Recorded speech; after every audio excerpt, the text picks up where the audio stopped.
Looking for a church that is LGBTQ accepting and affirming? I've got a list and some questions you need to ask. Hi, I'm Jeremy. I'm a deep skeptic, also a pastor. All right, so we'll start with the list. And you can look for an Episcopal church, an ELCA church, which is the Evangelical Lutheran Church in America. You got to be careful with the Lutheran Church because you're looking for ELCA.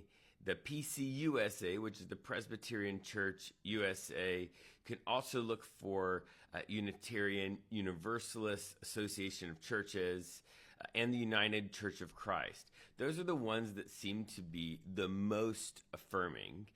And then there's some that are sort of neutral, which are like the American Baptist Church, the Progressive Baptists, and National Baptist, Cooperative Baptist Fellowship, as well as the denomination that I'm part of, the United Methodist Church, that just recently fought very hard to be more inclusive, and I'm super proud of them. And look, the recent news should have made it abundantly clear, but you should not be going to any Southern Baptist church if you're concerned about progressive values or LGBTQ issues.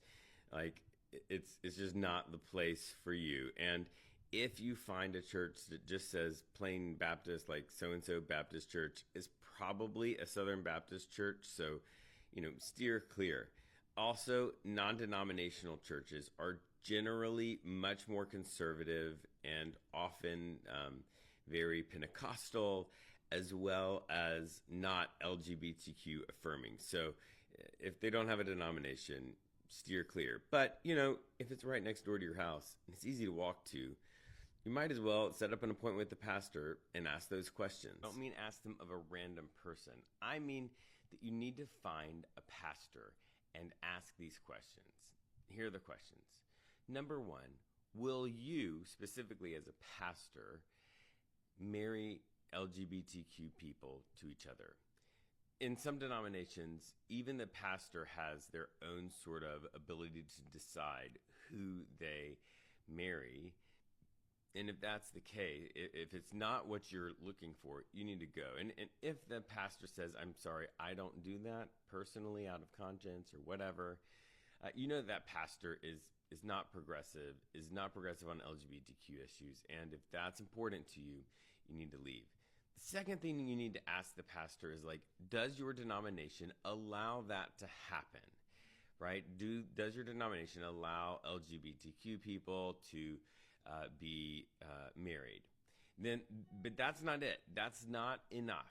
The next thing you need to do is to ask them, can LGBTQ people who are out and open and loving each other and living their full life, can they be leaders in your church? Can they lead small groups? Can they lead youth groups? Can they lead in the children's ministry? Can they lead in your church? And if they say no, it's time to leave.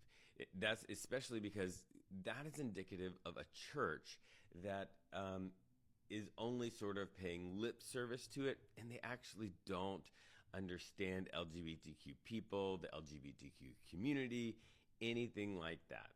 And then the third question is, what about pastors? If I want to become a pastor, and I get it, you probably don't. It's a wild job, and it's really hard, and generally don't get paid a lot. But if I wanted to be a pastor, could I be ordained or commissioned or whatever it is in that denomination? Could I be ordained as a full pastor in your denomination? And if they say no, again, it's time to leave, because if they are not granting full rights and acceptance to LGBTQ people, then that means that they actually aren't affirming. Now, a lot of these churches are what I said, neutral, which means each individual church or each individual region of churches can sort of make their own decisions. And so within your region, you might be completely safe with a specific denomination.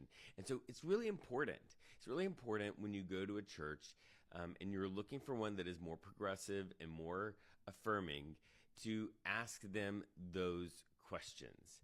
That's really important, because oftentimes in this world, LGBTQ affirmation is a litmus test that you can apply to sort of other progressive issues. They will be a much more progressive church if they affirm LGBTQ people, both in marriage, in church leadership, and in ordination. Of course, those aren't the only issues. If you live in the Southeast, you want to ask them, like, what recent stands have you made against racism, both systemic racism and personal racism? Have you addressed that in your church out loud? If they haven't, especially in the Southeast with the history that it has, it's time to find a different church. And then other issues that are important to you, maybe you want to ask them what they believe about Gaza or what they believe about any other number of issues. You need to do that. A lot of people just show up, they are love bombed by people, and they're like, oh, this is great. And then they are many, many weeks in, months in, before they hear the pastor come out and say, yes, we love gay people, we just don't want them to be married.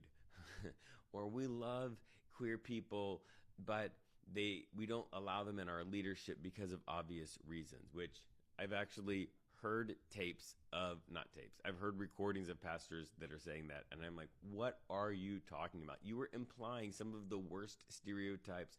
Oh my gosh. Anyway, so that's the list and the questions.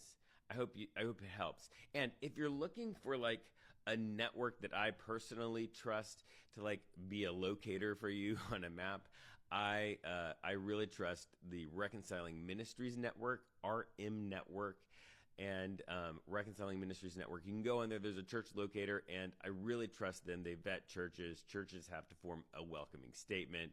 It's really great. And sometimes they even have small groups within churches, like a church that's not sure, but a small group that is a safe place. That's a great tool to use.